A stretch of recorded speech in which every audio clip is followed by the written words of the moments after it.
என்னடி இது? என்ன இது? இதான் உங்க ஊர்ல தீபாவளி பண்டா? தீபாவளி பண்டு போடாதீன்னு போன வருஷமா உங்க கூட சொல்ல நானு கேட்டா தானே?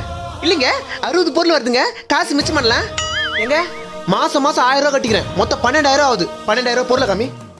சரி முதல்ல இதை படி. எங்க அது உன் பண்டு சீட்டில் இருக்கிற பொருளுங்கெல்லாம் கரெக்டாக குத்துக்கிறாங்களான்னு செக் பண்றேன். படியே. அரிசி 25 கிலோ.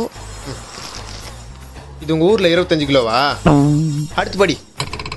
துவரம்பருப்பு 2 கிலோ. இதோமா துவரம்பருப்பு 2 கிலோ. அடுத்து சாமுந்திரிக்காய் பட்டு. எது? இது உனக்கு சாமுந்திரிக்காய் பட்டு கிழவிங்க கட்டுற மாதிரி இது. இது என்னமோ உனக்கு ஏற்ற மாதிரி கரெக்டாக தான் குத்துக்கிறான். அடுத்து படி.